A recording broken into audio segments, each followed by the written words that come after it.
Les amis, bienvenue dans ce nouvel épisode de Split Screen, le podcast de deux vidéastes dans lequel on vous partage tout notre savoir ainsi que l'actualité matos.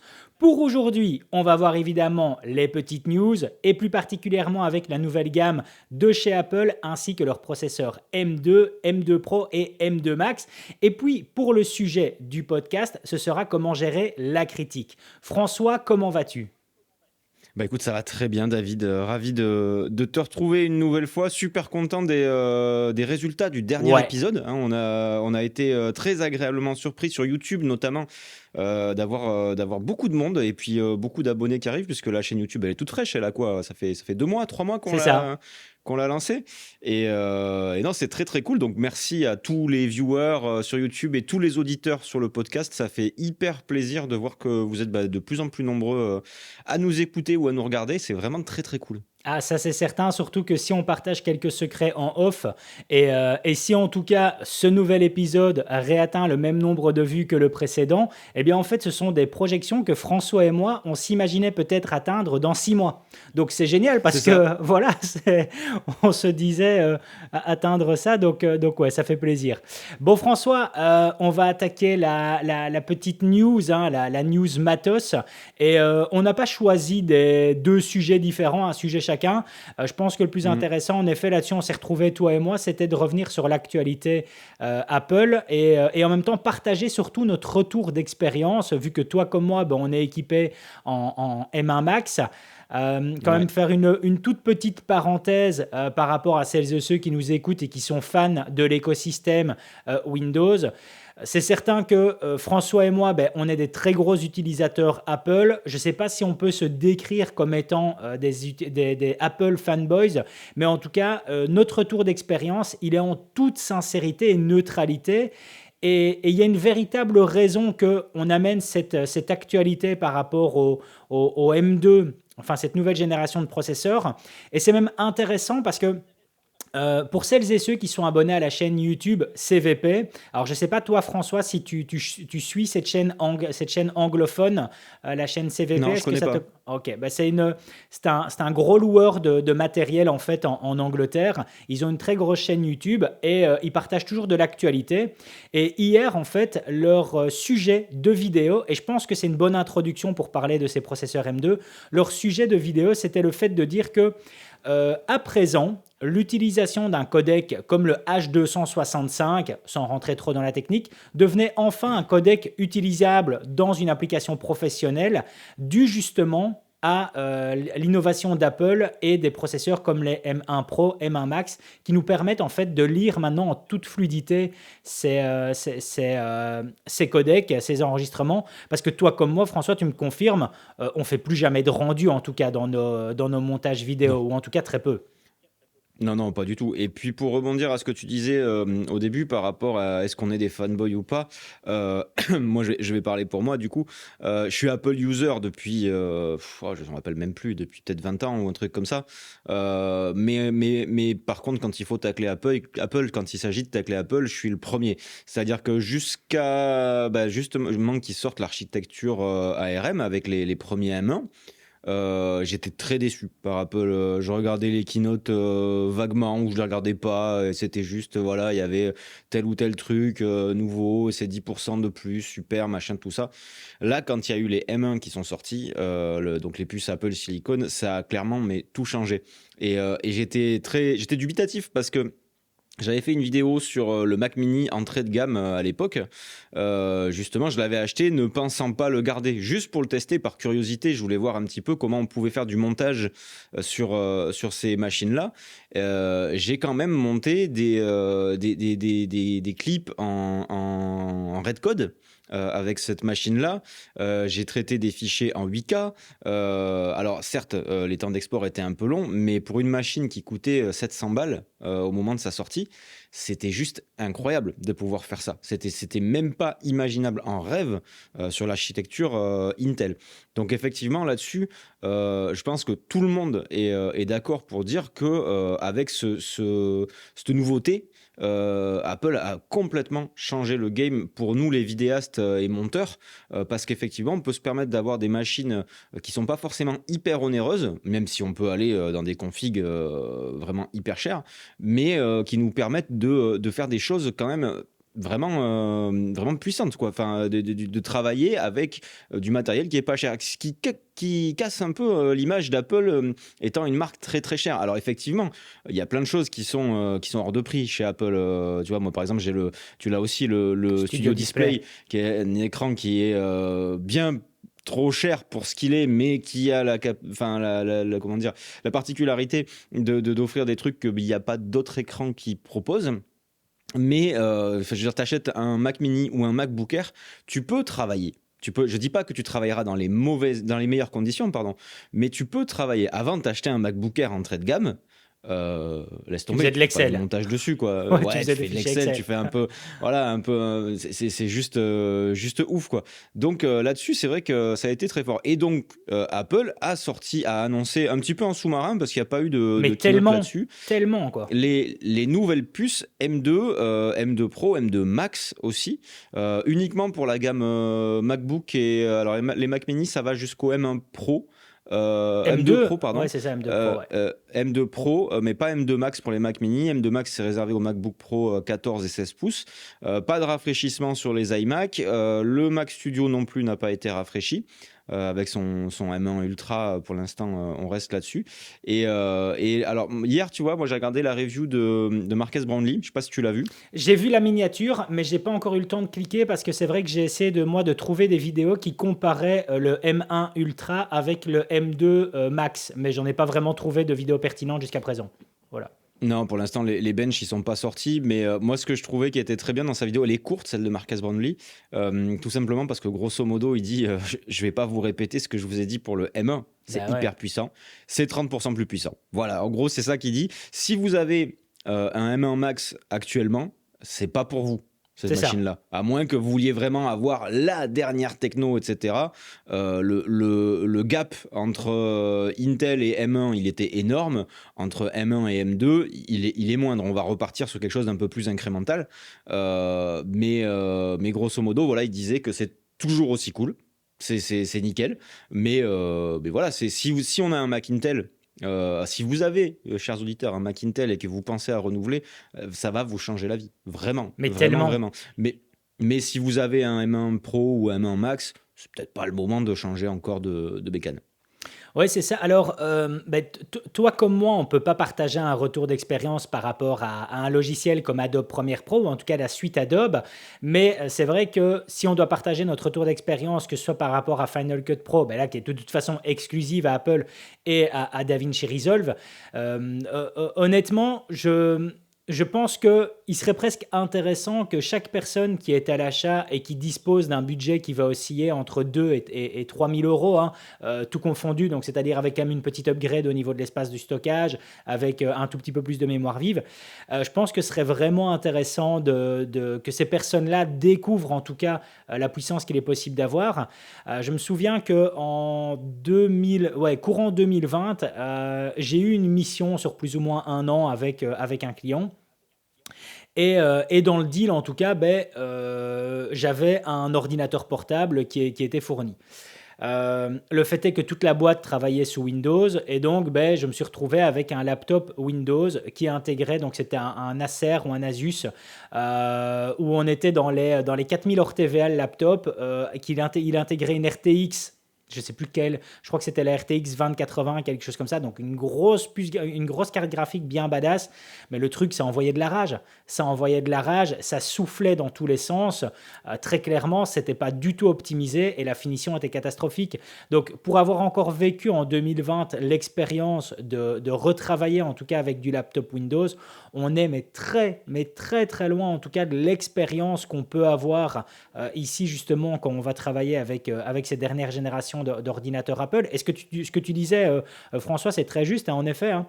Pour toi et moi qui sommes avec le M1 Max, c'est pas intéressant, mais pour les personnes qui sont encore sur les générations précédentes Intel, ouais, qu'on découvre ça, Moi, je connais personne en tout cas qui l'a utilisé sur une période de au minimum un mois qui m'ait dit par après, ouais, c'est surcoté. Je connais personne. Je sais pas si toi, tu as déjà eu. Non, ouais. Ouais, je connais personne. Non, non, non, tu peux pas, c'est impossible, à moins d'être d'une mauvaise foi incroyable, c'est impossible de dire que c'est surcoté.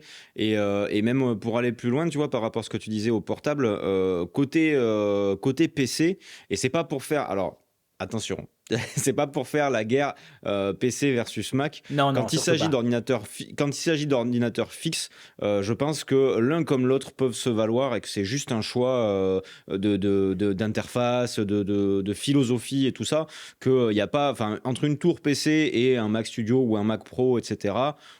Pour moi, performance équivalente, ça se vaut. Par contre, pour ce qui est des portables, c'est clair que Apple, ils sont loin devant parce que quand tu as un PC qui doit avoir les specs et les performances d'un MacBook Pro M1 Max, par exemple, c'est plus un PC portable, c'est un PC transportable, Oui, c'est généralement. ça. C'est-à-dire que le truc, tu le débranches, tu tiens une demi-heure et tu as tes perfs qui sont coupés en deux. Ce qui est ouf sur les MacBook Pro, et ça c'est un truc qui est assez incroyable, c'est que tu n'as pas de perte de performance quand tu es débranché. Et l'autonomie du machin, c'est C'est juste dingue. incroyable, tu te poses pas la question. Et c'est vrai que, tu vois, moi j'aurais pu faire le choix d'avoir un poste fixe et tout, mais je suis amené à bouger et ça m'est arrivé régulièrement, tu vois, de devoir regarder des rushs sur place, sur un tournage, ou faire un espèce de pré-montage rapidement, ou même tout simplement de partir en déplacement loin et dans le train de commencer mon montage, tu vois. Donc, ce truc-là, c'est clairement utilisable n'importe où et c'est très très cool. Après, je t'avoue que je préfère l'utiliser avec un grand écran chez moi et tout, tranquille. Du coup, ça me fait un dual screen. Mais clairement, là, dans l'année, je pense que j'attends de voir le rafraîchissement de la gamme de Mac Studio Pareil. et de voir un peu ce qu'ils vont sortir en Mac Pro, parce que du coup je comprends pas trop ce qu'ils peuvent sortir en Mac Pro, vu justement ce qu'on a déjà sur le Mac Studio. S'ils nous sortent une M2 Ultra, sachant que la M1 Max, visiblement il n'y a pas grand chose qui arrive à exploiter la puissance du truc. M2 Ultra, M2, j'ai dit M2 Max, putain, et la gamme elle M2, elle est folle est, maintenant. M2, voilà, la M2 Pro. M2. Voilà, donc M1 Ultra, il n'y a pas grand chose qui exploite la puissance du truc. Donc M2 Ultra, je veux même pas imaginer. Et qu'est-ce qu'ils vont bien pouvoir mettre dans un Mac Pro? Je suis très curieux de savoir un petit peu ce qu'ils vont nous sortir côté modulaire, sachant que sur cette architecture-là, on a tout qui est soudé, Ah hein, que ce ouais. soit la RAM, que ce soit le disque dur, que ce soit tout est soudé, la carte graphique, tout est au même endroit. Donc le Mac Pro étant justement une machine de pro censée être évolutive et Modulable, qu'on peut etc. upgrader, voilà, au fur et à mesure, je vois pas comment, sur cette architecture-là, on pourrait avoir quelque chose d'évolutif. Pour moi, le Mac Studio en soi, il a des airs de Mac Pro Ouais, ARM, quoi. Mais là ça, on verra ce que sort Apple là-dessus. c'est ça. Ben, je vais juste conclure avec un dernier truc pour rebondir par rapport à ce que tu disais lorsqu'on est en déplacement et en partageant justement ma petite expérience aussi ici où en fin de l'année passée, ben, j'ai quand même passé 7 semaines sur New York et donc j'avais plusieurs projets et réalisations de vidéos en cours et donc j'ai tout fait depuis mon M1 Max, donc le 16 pouces et justement en dual screen parce que ben, j'ai encore un iPad Pro 12,9 pouces, là, 2 générations en arrière, donc juste avant celles qui intégraient les puces M1. Et c'était bonheur, quoi. C'était bonheur. Je me suis retrouvé à travailler en mode nomade dans un appart que je louais là-bas. Et j'avais un workflow, une facilité d'utilisation, une technique de travail qui était hyper agréable. J'avais un super bon retour visuel sur ce que je faisais parce que la dalle du MacBook Pro est excellente. Donc en fait, Ouais. c'est compliqué en tout cas de ne pas rester avec un timbre de voix motivé quand on parle de cet équipement parce que ça nous fait véritablement du bien à nous en tant que vidéastes et à un tel point que sincèrement, je pense que si demain j'avais par exemple Asus ou Acer qui toquait à la chaîne de ma porte YouTube et qui me disait coucou David, alors je dis ça dans un monde utopique, hein, coucou David, on te donne un ordinateur à 5 000 plus encore 5 000 € et tu dois nous faire une vidéo en disant que c'est bien, etc. Je dirais non, je dirais non, je ne saurais pas mentir aux gens en leur disant aller Bien vers là, sûr. alors que non, non, non, je pourrais pas recommander ça. C'est impossible, impossible. Et alors, et du coup, on prend. Alors, si on part pas sur du portable, si on te proposait la même chose, mais sur une tour PC. Écoute, il faudrait que je teste. Alors, j'ai deux marques qui me viennent en tête. Tu as alors, c'est la marque HP et avec la section, je sais plus c'est quoi le nom, mais ils ont une section qui est spécialement dédiée en fait à l'univers vidéo. Donc, HP fait ça. Et puis après, tu as la marque Puget, qui est Ah, c'est comment dire, un assembleur américain et qui optimise vraiment les ouais. bons composants pour que ça fonctionne bien avec les machines. Faudrait que j'essaie, mais je suis pas toujours persuadé et pour la simple et bonne raison que dès que tu t'es habitué en fait à une machine silencieuse, c'est difficile d'en revenir. Et, Ouais. et ça, je l'ai bien revu. Allez, j'ai encore une tour PC ici, tu vois, j'ai encore une tour PC avec encore une belle configuration, etc. Mais quand je la réallume, putain, le bruit, quoi. Ça souffle, ça me casse les bonbons, quoi. Ouais, c'est vrai que le silence. Alors moi, mon silence, il est un peu gâché parce que j'ai mon RAID Ah sous le oui, bureau juste. qui tourne avec mes 8 disques dedans. Alors le confort d'avoir un RAID et de plus avoir à se poser la question, parce que j'ai 64 Tera, donc je me pose pas la question du stockage. C'est très confortable de savoir ça, franchement. Tu t'as plus, tu vois, ah, il faut que j'archive, il faut que je fasse de la place et tout. Non, 64 Tera avant de les remplir, même en foutant des gros fichiers du RAID code et tout le tralala du ProRes. Je m'en tamponne complètement. Par contre, c'est bruyant. C'est bruyant et ça me. Donc de temps en temps, tu vois, quand je fais pas du montage, je débranche le disque Mais et je ouais. fais silence. Ça, c'est Ah ouais, agréable. c'est tellement ça. Mais pourquoi tu me poses la question par rapport à la tour PC? Tu saurais, toi, te dire, allez, je vais peut-être regarder l'alternative à la place du Mac Studio? Ben, je suis curieux parce qu'en fait, si tu veux, ça fait très longtemps que j'ai pas travaillé sur PC. Je crois que les derniers PC que j'ai eus, c'était en 2016 quand je bossais chez Microsoft, justement. Ah ouais. Et j'ai pas eu des trucs incroyables, mais moi, je vois plein de gens autour qui travaillent sur des tours PC qui sont monstrueuses et tout, qui font tourner des jeux de malades et tout ça. Ah Donc, je me ouais. dis que clairement, ça doit être intéressant. Je suis vraiment pas binaire à dire il y a que Apple, il y a que Apple, il y a que Pareil. Apple. C'est l'outil que j'utilise parce qu'en plus, j'ai mes habitudes. Et si tu veux, il y a aussi le truc de se dire, c'est un peu comme les gens qui me disent ouais, mais pourquoi tu fais pas des tutos sur Premiere ou sur DaVinci? Mais parce que c'est mon outil de travail, Final Cut et le Mac, en l'occurrence, bah, je travaille. Donc, si tu veux, j'ai pas forcément le temps aujourd'hui, à mon grand regret, parce que j'ai vraiment très envie de me mettre sur Resolve de plus en plus. Mais à mon grand regret, j'ai pas le temps de me former sur d'autres outils. Et si je me mets à monter un projet client sur Resolve aujourd'hui, ça va me prendre 3 ou 4 fois le temps que je vais faire avec Final Cut. Donc voilà. Et le PC, c'est pareil. C'est-à-dire que si tu veux, il faudrait que j'ai le temps de m'y intéresser parce que je suis sûr qu'il y a de très bonnes choses dedans. Mais le temps, malheureusement, me manque. Mais 2023, tu sais quoi, je l'avais pas mis dans les résolutions, ça, dans l'épisode précédent, mais 2023, je vais essayer de faire en sorte que ce soit l'année DaVinci Resolve. Voilà. Allez, c'est bien. Bon, allez, on va introduire maintenant sur le sujet du podcast qui est justement comment gérer la critique. Alors, toutes sortes de critiques, bien entendu, que ce soit une critique clientèle, que ce soit une critique lorsque vous allez poster quelque chose sur les réseaux sociaux, comme un groupe, par exemple, dans lequel vous appartenez, que ce soit un groupe de photographes ou un groupe de la marque, du boîtier que vous utilisez ou autre.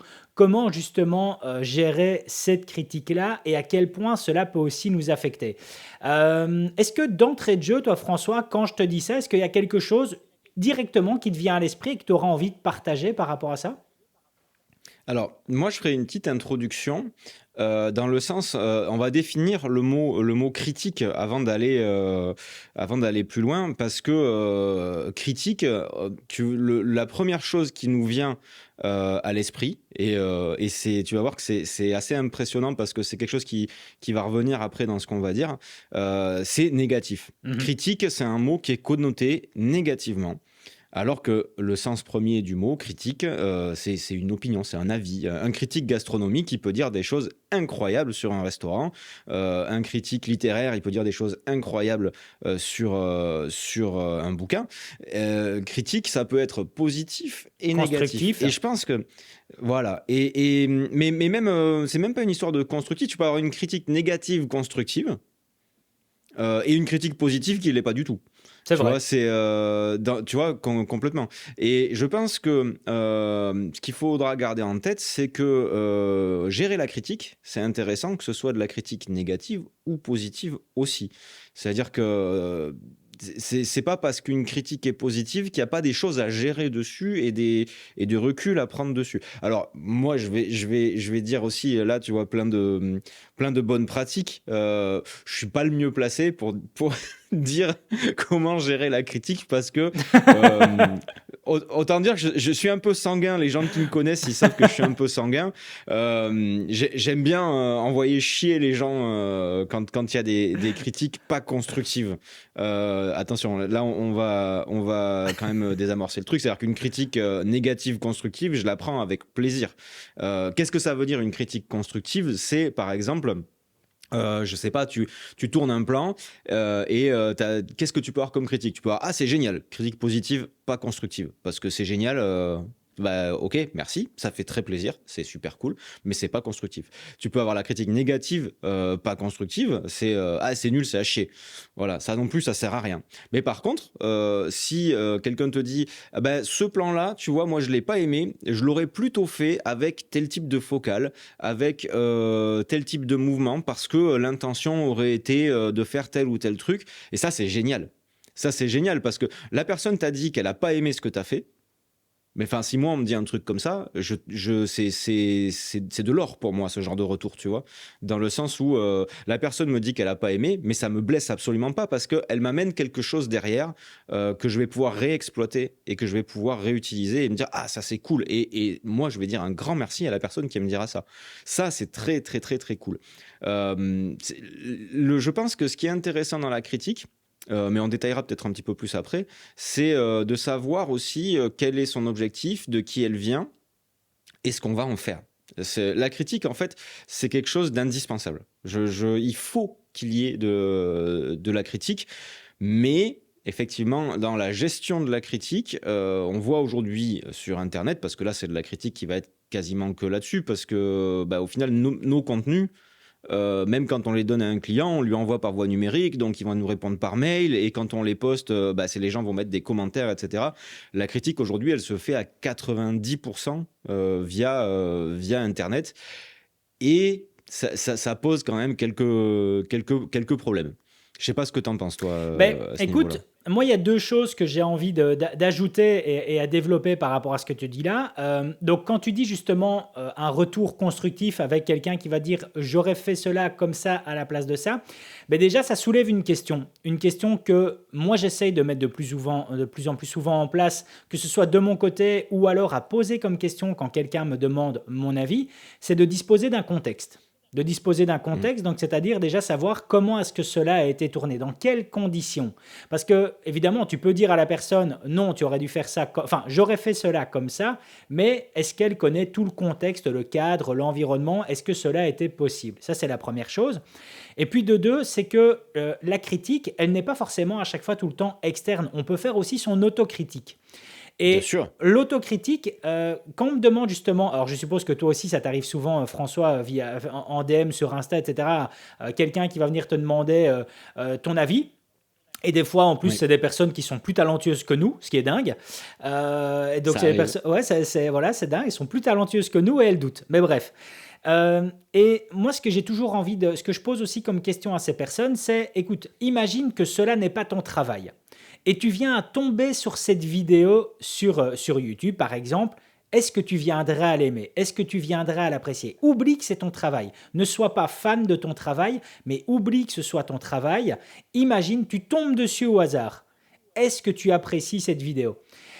Et bien souvent, ben, les gens se rendent compte d'eux-mêmes des choses qui ne vont pas dans ces conditions-là. Quand tu leur demandes, Mm. est-ce que tu apprécierais cette vidéo si tu viens à tomber dessus? Et moi, c'est quelque chose que je fais d'ailleurs souvent avec ma compagne qui s'initie de plus en plus à l'univers de la vidéo avec ses réseaux sociaux. Et quand elle me montre quelque chose qu'elle a fait, je lui dis d'accord, mais... Alors, au début, je lui disais, est-ce que tu es fier de toi? Mais c'est pas vraiment c'est pas la même chose. Je crois que le plus simple, c'est vraiment de dire, si tu viens à tomber sur cette vidéo, est-ce que tu viendras à l'apprécier? Qu'est-ce que tu viendras à changer? Et des fois, ça remet justement l'état d'esprit. Alors, soit on peut se dire, ben, en effet, je vais essayer de l'adapter pour que ça soit mieux, ou soit on se dit totalement, ben, Balek, moi j'assume complètement mes choix. Je sais que ça va être du clivant et ça va séparer en tout cas des opinions, mais je m'en fous, c'est comme ça que je vois les choses. Donc c'est vrai que l'autocritique est importante, soit pour se remettre en question, ou soit pour affirmer ses choix et aussi la mise en contexte. Et comme tu dis, hein, Alors après, c'est de voir d'où ça vient. c'est compliqué parce que, alors tu vois, par exemple ça, moi je pourrais pas me l'appliquer. D'accord. Je pourrais pas me l'appliquer parce que, et je pense qu'il y a d'autres personnes comme ça, et je pense qu'il y a une nuance à mettre là-dessus, c'est que quand c'est ton travail, c'est difficile d'oublier tout le temps que tu as passé dessus. C'est Moi, je certain. vais donner un exemple tout bête, c'est-à-dire que c'est très rare que je sorte une vidéo, alors je parle pas de YouTube, hein, mais plus clip, corpo, mariage et tout. C'est très très rare que je sors une vidéo où je sois vraiment hyper satisfait de ce que j'ai fait. Logique. Parce que je me dis, en fait, techniquement, c'est jamais terminé vraiment un montage. Il y a toujours des choses que tu peux faire en plus. Et ayant passé tellement d'heures à les regarder, je vois en fait au final que les trucs qui manquent et les Pareil. trucs qui vont pas.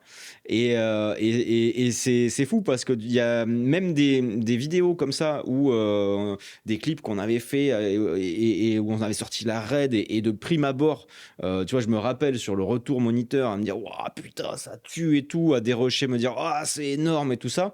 Et une fois que le montage est fini, il n'y a plus un seul plan que je trouve cool. C'est parce que je me suis habitué au truc et que au final je ne vois que les défauts. Donc ça, j'aurais du Tu mal viens en à fait moi douter. à toujours et j'aurais du mal en fait à me détacher au point de pouvoir me dire voyons si je découvrais cette vidéo parce que je sais que si je découvrais cette vidéo je verrai pas tous les défauts que là je vois aujourd'hui. Il y a plein de trucs comme ça sur YouTube, des vidéos qui m'ont fait waouh à une époque parce que je Ouais. venais de les découvrir, que c'était sur mon téléphone et j'ai fait ah c'est incroyable mais c'est trop bien et tu les regardes quelques temps plus tard sur un grand écran avec un peu de recul et tu sais ce qui va se passer donc du coup ton attention elle est attirée plus par les détails tu vois au début tu t'es fait happer par quelque chose et t'as regardé et t'en as pris plein les mirettes et puis la seconde fois en fait comme tu connais le déroulé de la vidéo tu vas regarder d'autres choses et là tu dis ah ouf là il y a une erreur là ah là aussi ouh là ça va pas ça ah mais il y a un loupé ici tu vois des trucs comme ça et donc découvrir la vidéo et connaître la vidéo, c'est un peu plus compliqué. Mais pour en revenir sur le doute, là, du coup, on est vraiment sur la partie autocritique et c'est vachement intéressant. Moi, je trouve que c'est une force quelque part parce que d'un côté, moi, j'ai appris à vivre avec ce sentiment justement de, à un moment donné, je dois sortir la vidéo. Il faut que j'arrête de travailler dessus et il y a des choses qui vont pas me plaire. Mais je vis avec et alors le gros avantage que je vois à ça, c'est que déjà, il y a une remise en question perpétuelle parce que comme je vais jamais sortir une vidéo où je vais me dire ah, je suis le boss, j'ai cassé le game, je suis trop fort, je suis le meilleur, jamais j'arriverai à me dire un truc comme ça. Déjà, c'est cool pour l'humilité, c'est bien. Et en plus de ça, ça fait que la fois d'après, pour le tournage d'après, je vais me dire je veux faire mieux que la précédente. Je veux faire mieux, je sais quel défaut avait l'autre. Là, aujourd'hui, je vais faire comme ci, comme ça, comme ça, comme ça, et la prochaine vidéo sera mieux que la précédente. Donc, c'est un petit peu, comment ça s'appelle, la torture là, de Sisyphe, Ah tu oui, sais, dans oui. la mythologie, qui faisait Oh là rouler là. sa pierre, Ouais, ouais, ouais. Ah, oui, je ne sais plus, mais je qui vois. faisait rouler sa pierre en haut d'une montagne et qui redescendait, qui était condamné à faire ça toute sa vie, ad vitam Ah, aeternam. C'est un petit peu ça, mais avec quand même la sensation de se dire que, au final, quand tu regardes l'évolution, quand tu vas voir tes anciennes prods d'il y a 3 4 ans et quand tu vois celles d'aujourd'hui, moi, je sais que j'ai toujours pas plus confiance en moi. J'ai toujours pas plus de satisfaction. C'est resté linéaire. Par contre, le niveau aujourd'hui, je suis capable de dire que le niveau de mes productions n'est vraiment plus le même qu'il y a 3 ou 4 ans. Et ça, c'est cool. Je suis pas plus satisfait, mais des fois, de faire un petit retour en arrière, comme ça me permet de me dire, bon, eh ben, en fait, c'est frustrant, d'accord, parce que je suis jamais vraiment satisfait. Mais ça me permet d'avancer en fait, et c'est quelque part une force. Donc je vis avec. J'ai appris à dompter en fait ce truc-là en vivant avec ça, et à me dire en fait c'est pas une malédiction, c'est plus une chance qu'autre chose, parce que si j'étais satisfait de moi-même, j'avancerais pas et je progresserais pas, je découvrirais pas des nouvelles choses, j'essaierais pas d'aller chercher, j'aurais moins de curiosité. Et du coup je me dis qu'en fait pour l'épanouissement personnel, le développement, un peu de frustration comme ça, bah, finalement c'est pas plus mal. Alors, je reviens maintenant sur ce que tu as dit, de voir déjà d'où vient la critique, et donc de voir de quelle personne Oui. provient cette critique, et c'est important. Et moi, j'ai envie ici, on va prendre une application qui est liée vraiment à du professionnel, à une rentrée d'argent, et on va prendre le domaine corporate. Et il y a deux choses. La première, j'ai envie de te poser comme question, François, c'est combien de temps il t'a fallu pour que quand une critique client arrive, à ne plus la prendre personnellement? Ça, c'est la première question. Et la deuxième question, donc c'est vraiment combien d'années, de mois il t'aura fallu. Et la deuxième question, c'est quand un client te fait une critique par rapport à la réalisation et qui induit des modifications, si tu sais que c'est mauvais, ce qu'il te demande, si tu sais que ça ne va pas être bon pour tout plein de raisons. Tout plein de raisons, voilà. Au bout de combien de fois tu vas lâcher l'affaire? Donc, c'est-à-dire, il va te reposer combien de fois la question pour que tu puisses lui dire après, OK, on va le faire. Et que tu te dises, je m'en fous, tant pis, ben voilà, j'aurais défendu X fois mon opinion, il le prend pas, il veut pas croire en mon expertise, ben tant pis, je le fais, ça sera pas bon, mais c'est pas grave. Alors, donc la première question, combien de temps il m'a fallu pour ne plus prendre personnellement les retours, enfin les critiques en retour client? Bah, je les prends toujours un petit peu personnellement encore aujourd'hui, mais moins. C'est C'est ça, c'est moins. pas que je c'est pas que je les prends plus personnellement. J'arrive pas à me détacher en fait de mon moi personnel et de mon moi de travail. Enfin, j'arrive un peu, mais pas complètement. Donc je le prends toujours un peu pour moi. Il y a aussi, tu vois, des fois des trucs bah, ça a été évoqué. Tu vois, par exemple, je prends l'exemple un jour j'ai tourné un gros clip corpo pour une boîte. On a fait le storyboard, etc. Et j'ai bien dit pendant le brief et pendant la partie de création, on est d'accord que donc c'est un petit court métrage, mais c'est muet. Il n'y a pas de dialogue, il y a pas de prise de son. Ah oui, non, non, que de la musique et tout. L'histoire, elle sera racontée par l'image. Très bien. Et, et j'envoie la V1. Et ah, il n'y aurait pas moyen de faire un doublage en fait. On n'a pas gardé le son sur les prises et tout. T'es là, comment te dire, je t'ai posé la question. Mais d'un autre côté, c'est mon métier. Je fais ça tous les jours. C'est ça. Donc moi, je pense à ces choses-là et c'est des choses qui me viennent naturellement à l'esprit. Donc sur le moment, ça me tend un peu. Mais au bout d'aller 30 secondes, je me dis, non mais c'est normal, c'est pas son taf. Effectivement, je vais juste lui rappeler, bah non, moi j'ai pas fait de prise de son, toi là c'était avec la RED, donc là je peux ne pas faire de prise de son avec, j'en avais pas fait puisque de toute façon je savais qu'on n'utiliserait pas le son, et dans tous les cas, ce qui était les bruits ou ce qui était dit n'était pas du tout la même chose que ce qu'on voulait, le message qu'on voulait faire passer, donc voilà, on s'était même pas pris la tête avec du texte ou quoi que ce soit. Donc voilà, il y a ça. Mais et après, donc donc le prendre personnellement, j'ai jamais trop réussi. Ensuite, par rapport aux modifications, alors déjà, moi, je suis très très clair dès le départ avec mes clients. Je leur dis que je vais leur envoyer une V1, que surtout ils n'hésitent pas à faire toutes les modifs qu'ils veulent, minuter. C'est-à-dire, tu prends ta timeline et 0,1, on enlève ce plan-là, nanani, nanana, etc. Et que je leur fais en une session toutes les modifs qu'ils veulent. Mais en une session. Mhm. C'est-à-dire que s'il y a d'autres sessions après, Je les facture. Ça permet Logique. aussi, ça permet aussi aux clients de se dire, bon, j'ai moi aussi un travail à faire. Parce que le problème qui se passe avec les retours, en soi, je trouve que c'est bien que le client il ait un droit de regard et de modification. Parce que des fois, entre ce que le client demande et ce que toi tu comprends, il peut y avoir un écart parce que lui, c'est pas son métier. Il a peut-être pas forcément le vocabulaire pour s'exprimer, pour être compris par le vidéaste. Donc c'est normal qu'il puisse avoir un retour, etc. Mais si on commence à pas mettre de limite sur les retours, ça je l'ai vécu à mes débuts parce que bah, j'ai expérimenté ça, Tout le monde l'a vécu. voilà. Et je me suis retrouvé une fois avec une V45, quoi. C'est ça. Et parce que c'était un gros client, j'étais un peu intimidé. Et puis un tel qui t'envoie une demande de modif que tu fais, mais un autre interlocuteur qui t'envoie au même moment une autre modif contradictoire, etc. Donc là aussi, tu apprends à regrouper tes interlocuteurs et à dire non, non, moi je veux un interlocuteur. Vous vous mettez d'accord ensemble et vous me faites un retour. Un retour avec toutes les modifications listées que vous voulez. Et ça, c'est cool. Maintenant, par rapport au fait le client qui te demande de faire un truc qui est naze, moi, je dis une fois, je dis écoutez, moi j'ai un rôle de conseil également. Je vous déconseille de faire ça. Je vous déconseille de faire ça. À mon avis, ça ne rendra pas super bien. C'est pas la meilleure façon de faire. Je vous propose plutôt d'essayer un truc comme ça. Je dis une fois. Et après, je leur dis après, c'est votre produit. C'est vous qui payez pour le faire. C'est à vous vous me dites ce que vous voulez. Et moi, je m'exécute. Mais sachez que je vous le déconseille. Et je ne fais qu'une fois. Je le fais qu'une Ah ouais. fois. Si le mec me dit non, non, je veux vraiment ça, ok, pas de souci. C'est ta vidéo. Voilà. Mais par contre, tu vois, ça m'est arrivé de faire des trucs comme ça. Et clairement, la vidéo, elle n'est pas sur mon site, quoi. Tu vois, Ah, mais c'est c'est ça. arrivé un Mais c'est paquet de fois. totalement ça. C'est totalement ça. Et ben, moi, je vais quand même répondre du coup bah, à la question que je t'ai posée.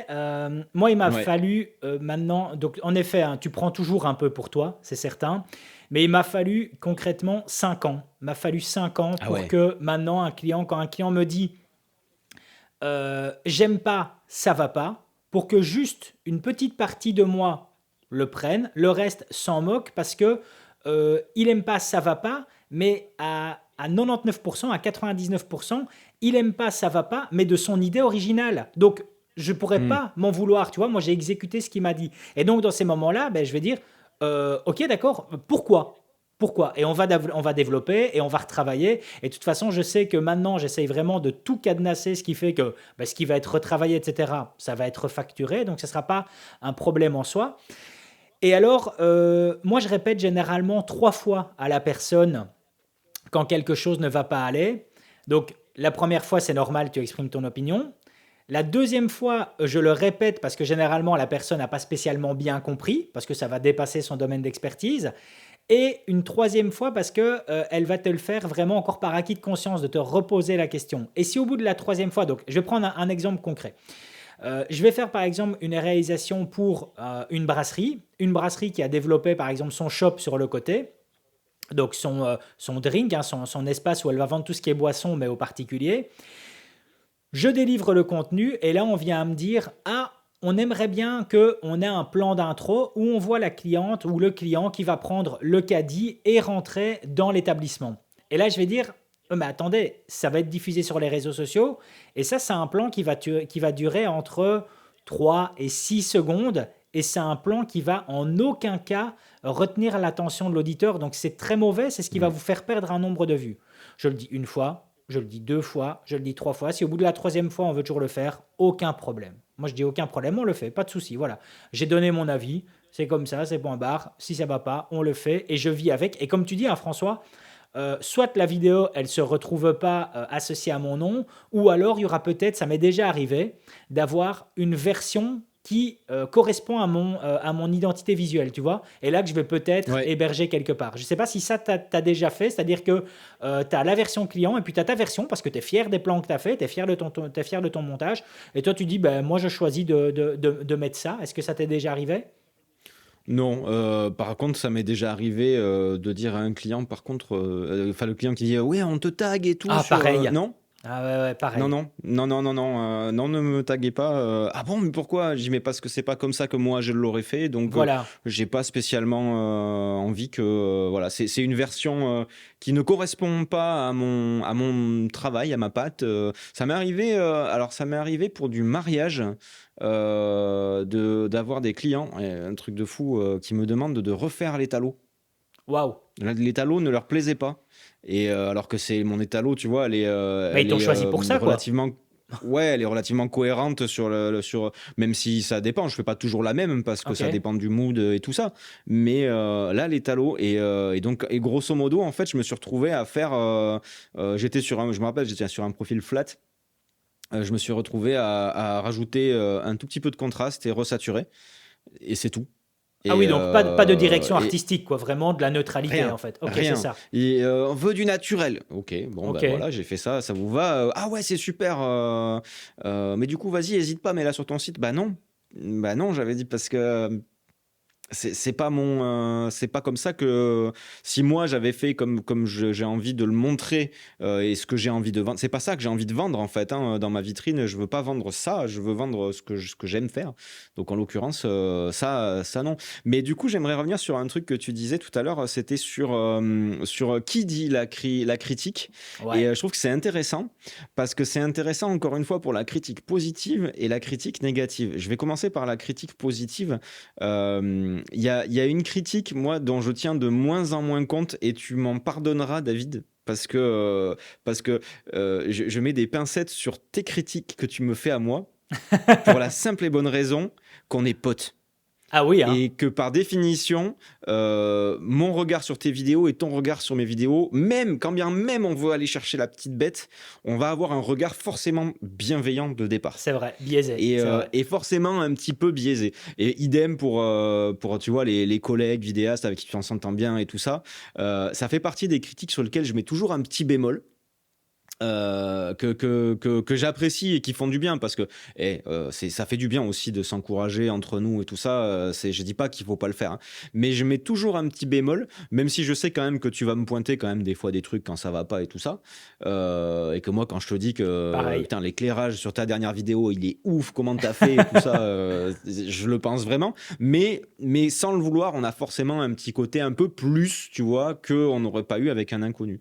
Et donc celui-là, je l'évite. Moi, une critique que j'aime beaucoup dans mon entourage, parce que je sais qu'il y aura une bienveillance, mais c'est la critique des gens qui n'y connaissent strictement rien. Mhm. Mais vraiment, qui savent pas du tout comment on fait une vidéo, parce que dans mon entourage, dans mes amis, j'ai des gens, ils savent même pas exactement en quoi consiste mon boulot, tu vois.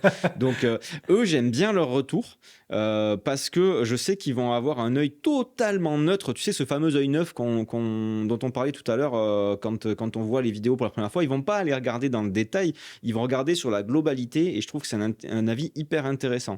Et puis en plus de ça, comme ils y connaissent rien, ils sont souvent un peu sans filtre. Ils disent, ouais, c'est sympa, ouais. Donc tu vois, si c'est le ouais, c'est sympa, je me dis, là, il me manque un truc pour que ça soit vraiment catchy. Et si t'as des gens qui disent, ça m'arrive souvent ça, j'ai rien compris, tu vois, notamment sur YouTube, j'ai rien compris à ce que tu racontais dans la vidéo. Ah, mais j'ai regardé jusqu'au bout parce que je me suis laissé happer par le truc. Ça, c'est la meilleure critique du monde, tu vois.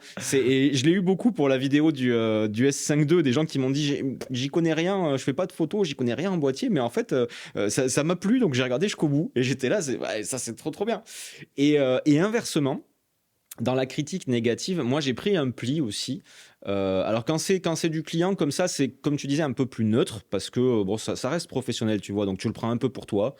Mais qui dit le truc, effectivement, peut-être que le gars du marketing qui est sorti tout juste, tout frais moulu de son école de marketing, qui te fait des remarques qui sont un peu cheloues, bon, bah oui, bon, why not?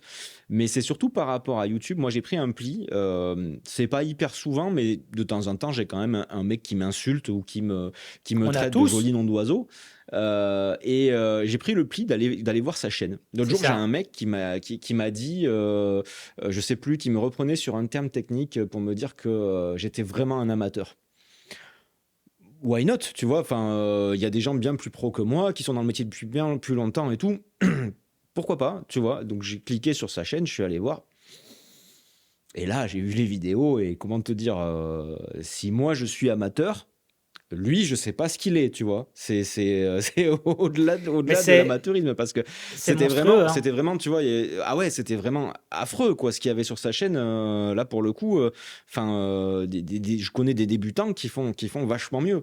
Et donc, du coup, en fait, le truc que j'aurais pu mal prendre, tu vois, là-dessus, en voyant qui le dit, à savoir un mec qui n'a aucun goût, clairement, là-dessus, ou voilà, qui est pas plus pro que moi, bah, je le prends pas mal en fait. Je le C'est prends pas ça. mal, j'arrive à m'en foutre. Quant à, et ça m'est déjà arrivé, tu vois, un mec qui me fait des remarques et au début je dis c'est quoi ce con et tout, et puis je trouve pas rien sur sa chaîne, je google son nom et je vois que le mec en fait il est réel. Je dis bon, et là je vais aussi adapter ma réponse, à savoir ok, le mec en sait probablement beaucoup plus que moi. Ça datait tout ça, tu vois, mais c'est beaucoup plus que moi. Dans ma réponse, je vais lui demander d'être un peu plus constructif, tu vois. Qu'est-ce que lui, il aurait fait? Donc, Ouais. il y a ces trucs-là, tu vois. C'est important. Et ce que je vais faire, moi, ici, c'est pas spécialement pour celles et ceux qui nous écoutent, c'est pas une mise en garde, c'est pas un conseil, c'est juste un retour d'expérience que je vais vous donner ici si vous êtes en recherche de critiques externes et que vous n'en avez malheureusement pas dans votre entourage proche. Moi, par rapport à mon retour personnel, mon retour d'expérience, plus jamais de ma vie, je ne viendrai à demander une critique dans quel que soit le nom du groupe sur Facebook. Plus jamais je ne ferai ça de ma vie. Plus jamais je ne ferai ça de ma vie parce que les trois quarts du temps, et je partage mon retour d'expérience, hein, ce n'est pas une mise en garde, ce n'est pas venir cracher dans la soupe ou quoi que ce soit, mais il y a une généralité, il y a une stigmatisation qui fait que c'est présent par trois quarts de vieux cons qui vont vous dire que ce que vous avez fait là, c'est de la merde. Les trois quarts, c'est pas des pros, ils sont juste passionnés ou retraités, Hmm. ou ils s'y connaissent pas, ou ils sont ancrés dans telle mentalité qu'au fait, il y a rien qui peut aller vers une progression et une évolution là-dedans. Donc, moi, de mon retour d'expérience, c'est pas une mise en garde que je vous donne là, c'est simplement mon retour d'expérience. Je ne viendrai plus jamais, en tout cas, à partager quelque chose, en tout cas dans un groupe Facebook pour en demander l'avis. Je Ben, saurais pas. Voilà. le meilleur endroit pour avoir un avis, en fait, c'est entre guillemets la place publique, hein. Je Ah veux dire, ouais? là, tu demandes l'avis à tout le monde. Logiquement, s'ils arrivent sur ta vidéo, c'est qu'à un moment donné, il y a un algorithme qui les a dirigés là et que potentiellement ça peut les intéresser. Et là, tu vois, mais c'est vrai qu'en fait, les groupes spécialisés. Moi c'est pareil après bon déjà en plus tu vois Facebook ou les trucs comme ça j'y vais quasiment plus Ouais. donc j'ai pas l'opportunité de le faire, mais effectivement ouais ça tourne souvent en rond, c'est-à-dire que t'as souvent les deux excès en fait. Effectivement t'as ah bah c'est top, et encore une fois tu vois c'est pas ça que t'attends d'une critique, c'est très gentil, mais c'est pas une critique, c'est un compliment. Et ça amène pas de progression. Et inversement, tu as aussi toujours les vieux de la vieille. En plus, il y a une espèce de. Enfin, les vieux de la vieille, pas forcément en âge, hein, mais les gens qui sont Oui, là oui, oui, on se comprend. sur le groupe depuis hyper longtemps, qui ont une espèce d'autorité sur les autres et qui vont être suivis par une espèce de masse derrière, où effectivement, ça peut partir en pugilat. C'est effectivement pas hyper intéressant. Moi, je voudrais pareil, faire part un peu d'une expérience personnelle et surtout donner comment on appelle ça, une unpopular opinion en anglais, que tu vois c'est le truc dont j'avais envie de parler un peu dans ce truc là, même si c'est un sujet hyper vaste et qu'il y a plein de choses à dire dessus. C'était notamment sur bah, les espaces commentaires justement, Mhm. sur en l'occurrence sur YouTube, TikTok, etc. euh, j'ai une opinion là-dessus qui fait sûrement et qui fera sûrement grincer des dents beaucoup de gens. Peut-être que les auditeurs, ça vous fera grincer des dents, mais je vais la développer. Je pars du principe que l'espace commentaire de ma chaîne YouTube n'est pas une démocratie. Je m'explique. C'est un endroit public où chacun est libre de dire ce qu'il a envie, enfin de penser ce qu'il a envie et effectivement de dire ce qu'il a envie. C'est pas interdit, c'est pas. Mais moi, j'estime que j'ai le droit de réguler ce qui se passe dans mon espace commentaire. Alors, bien entendu, pas de manière despotique et de manière à ne laisser que les commentaires qui diraient c'est génial, t'es trop fort et tout machin. C'est pas ça du tout l'idée. L'idée, c'est que on a quand même beaucoup, sur TikTok, c'est hallucinant d'ailleurs, de gens qui amènent des choses très négatives, non constructives, voire insultantes, dégradantes ou tout ce que tu veux. Ils ont totalement le droit de penser, par exemple, que ma vidéo, c'est de la merde, que je suis un con, que tout ce que tu veux. Ils ont totalement le droit. Il n'y a pas de souci. Mais moi, j'estime aussi, en contrepartie du fait que eux, ils aient le droit de le penser, j'estime avoir le droit de ne pas avoir à m'infliger la lecture de leurs commentaires, que ce soit sur YouTube ou sur TikTok. Je donne souvent un exemple. Comment je vois ma chaîne YouTube, et ça reste une interprétation personnelle. Pour moi, c'est comme si dans mon jardin, j'installe une table, je fais de la cuisine, je fais à bouffer, et puis je mets une pancarte en disant servez-vous, c'est gratuit, voilà, c'est cadeau, je vous l'offre, c'est chez moi. Et donc les gens viennent, voient la pancarte, il y en a qui veulent venir, il y en a qui veulent pas et tout, mais il y a des gens qui viennent, qui bouffent. Tu peux très bien venir bouffer, te barrer. Bon, la moindre des choses, c'est de dire bah merci. Même si t'as pas aimé, tu vois, bah, merci pour le cadeau. Mais par contre, quand t'as un mec qui vient, qui bouffe, et qui va chier sur ton paillasson, bah moi je le fous dehors à grands coups de pied dans le cul, quoi. Tu vois, C'est ça. c'est le truc, tu vois, et j'estime ça. Sur YouTube et sur les différents réseaux, tu engages de ton temps pour partager des choses, pour donner de l'info, pour aider les gens. Alors effectivement, oui, ça, au bout d'un moment, ça devient un métier, donc tu cherches une certaine forme de rémunération, mais tu ne demandes pas aux gens de te payer. Eux, ils ne te payent pas directement, même si indirectement, il y a la pub et tout ça, mais je veux dire, tu fais ton business model avec des sponsors, avec des choses payantes autres que ce qu'il y a sur YouTube, mais YouTube reste en accès libre. Et je sais que c'est assez mal vu, tu vois, Moi, je supprime rarement les commentaires. En fait, il y a une fonction de YouTube qui s'appelle masquer l'utilisateur. Ce qui fait qu'en fait, l'utilisateur, quel que soit une fois qu'il est masqué, il peut poster, il peut voir tes vidéos, il peut écrire, mais en fait, je vois pas les commentaires et personne d'autre ne les voit. Et lui ne sait pas techniquement qu'en plus, il est masqué.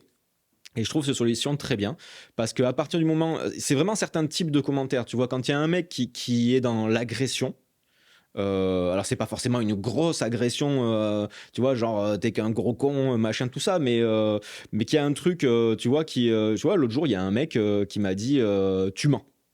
Mhm. Dans le commentaire, il y avait un truc tu mens sur tel point. Pour moi, ça, bah non, je ne mens pas dans la vidéo. J'ai jamais menti dans une vidéo. Je vois pas pourquoi je mentirais dans une vidéo. C'est de la parano. Toi, en fait, si tu es capable de me dire ça aujourd'hui, moi, j'estime que j'ai pas envie de te lire. Juste, j'ai pas envie de te lire. Je te masque. Mais t'as raison, hein. Et fin du débat. Ça T'as peut raison. paraître un peu extrême, Mais mais je trouve que on ne devrait pas s'infliger en fait la lecture de gens qui ne sont pas, comment dire, qui sont dans une sorte d'agression, tu vois, même si elle est légère, hein. Tu vois, c'est pas non plus. Je me suis pas senti blessé par le tu mens, tu vois, ça m'a pas, tu vois, fait un truc. Mais j'ai pas envie de te lire, en fait. T'as le droit de penser ce que tu veux, mais du fait que t'aies le droit de penser ce que tu veux, moi j'ai aussi le droit de ne pas vouloir t'écouter. Mais tu as tout à fait raison dans ce que tu dis et j'adore en fait l'analogie que tu as fait de dire je mets une table dans mon jardin, viens manger qui veut et c'est comme si en fait, et moi c'est quelque chose par contre que j'ai du mal à accepter sur YouTube, mais par contre je prends le temps de répondre à ces personnes-là et les trois quarts du temps la personne va retirer son commentaire, ce sont en fait les sous-entendus et les déformations Oui. de ce que tu dis dans ta vidéo. Et ton analogie par rapport à la table, ben, elle est excellente parce qu'au final, c'est comme si quelqu'un arrivait, tout le monde est en train de manger, de passer un bon moment convivial, de profiter du repas que tu as fait, que tu as mis à disposition, que ce soit sur le fait de dresser la table, de tout cuisiner, etc. Et tu as quelqu'un qui va arriver et qui va dire, mais les gars, vous comprenez pas, il y a des pommes de terre à table parce que le gars, il est soutenu par une société d'OGM qui est derrière. Vous voyez pas qu'il y a, il y a du poulet qui est sur la table parce qu'il y a le syndicat des éleveurs de volailles qui lui donne un petit billet derrière. Et si malheureusement il y a une bouteille de coca, alors là c'est fini, tu as les multinationales américaines qui le font rouler en Rolls-Royce derrière.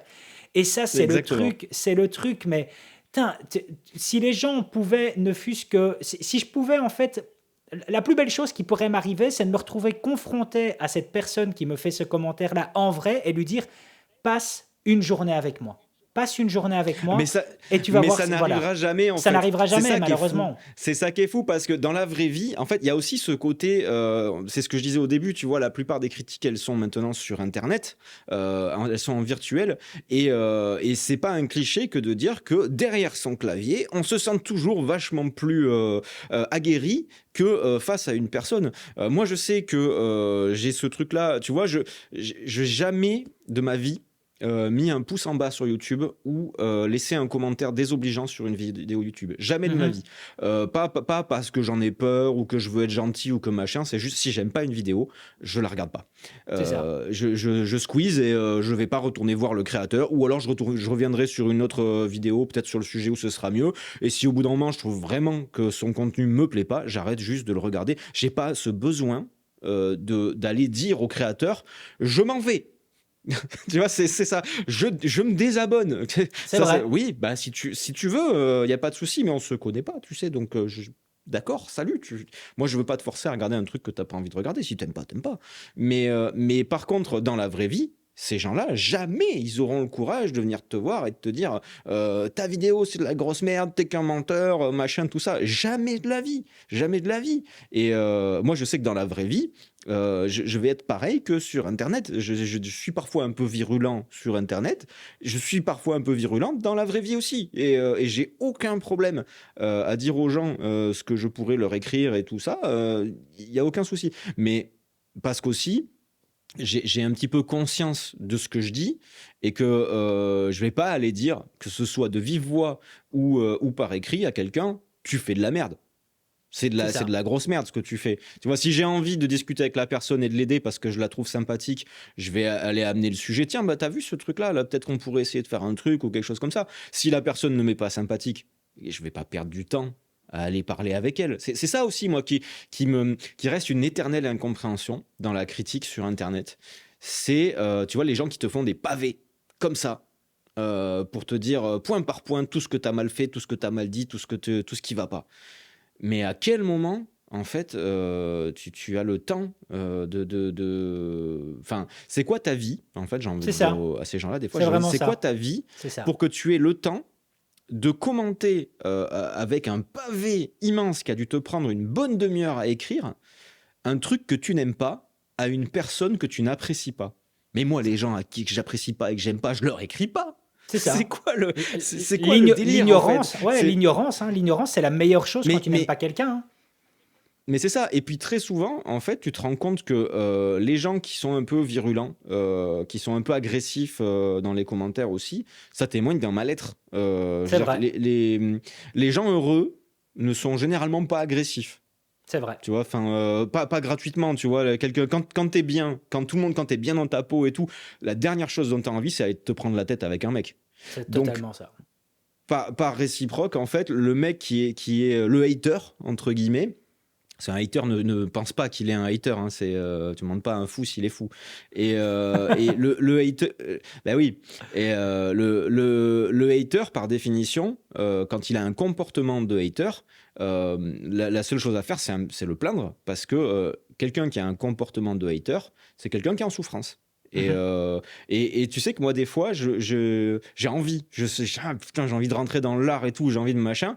Et je me rappelle ça. Et je me dis, oula, il y a un truc qui va pas en ce moment. C'est Ouais, ça, on va t'as peut-être se pas. concentrer sur. C'est ça. Je vais peut-être me concentrer sur ce qui va pas en ce moment, qui me donne envie de me comporter comme ça, plutôt que d'aller gratuitement aller emmerder quelqu'un, quoi. Enfin, c'est hyper intéressant cette partie-là, ça permet de la gérer un peu mieux aussi, tu vois, de se dire, bon, ce qu'on disait tout à l'heure, qui le dit, en fait, tu vas voir la chaîne, tu dis, ouais, en fait, le mec, il sait même pas tenir une caméra, donc effectivement, son avis, on s'en fout un peu. Le hater, il doit être malheureux, clairement, il doit avoir une vie pas ouf. Et dernier truc, c'est pas hésiter aussi des gens agressifs à les muter, quoi, tout simplement parce que enfin, je le dis aux auditeurs comme ça, vous avez suffisamment de critiques sur lesquelles vous ne pouvez pas passer. Hein. Quand on a un client qui fait un retour, on peut pas juste masquer le client, tu vois. Enfin, faut écouter la critique, il faut savoir la prendre. Mais sur les réseaux sociaux et tout ça, rien ne vous oblige à laisser écrire un mec qui, à chaque vidéo, va venir vous truc. Tu sais quand même que, alors maintenant on le voit moins parce qu'on ne voit plus les pouces en bas sur YouTube, C'est mais ça. moi systématiquement, pendant des années, à la minute où je sortais une vidéo, à la minute, hein, c'est-à-dire, tu vois, la vidéo était sortie depuis 1 minute, j'avais 10 dislikes. Moi, j'ai Ça veut toujours dire qu'il y a 10 3. mecs, Ouais, 3 moi. 3 toujours. mais 3 et ça veut 4. dire Voilà. ça veut dire qu'il y a 10 mecs qui sont abonnés, qui ont mis la C'est cloche pour ça. être notifiés systématiquement à chaque fois que je sors une vidéo, qui ils vont dessus au moment où je sors ma vidéo, qui se rendent disponibles pour ma sortie de vidéo, juste pour mettre un pouce en bas. Et ça, je trouve ça, mais d'une tristesse, c'est à la limite du pathologique, quoi. C'est grave, ces gens-là doivent être malheureux, mais un truc de fou. Et je les plains, et je leur envoie plein de bisous, et je leur fais des câlins même, parce que cette logique-là, elle est tordue, elle est vraiment tordue. Donc, c'est très bien que tu vois que YouTube ne me permette plus trop de. On peut les voir encore les pouces en bas, mais il faut faire une démarche pour aller les voir et tout ça, c'est un peu chiant. Mais pour te dire, en fait, ce genre de personnes-là, c'est des critiques qui comptent pas. Un peu comme, la critique de ta maman ou de ton papa, qui va forcément être quand même un petit peu biaisé aussi, tu vois. C'est peut-être pas le même registre, mais tu vois, il y a des critiques qui valent la peine d'être écoutées. Typiquement celle de ton client.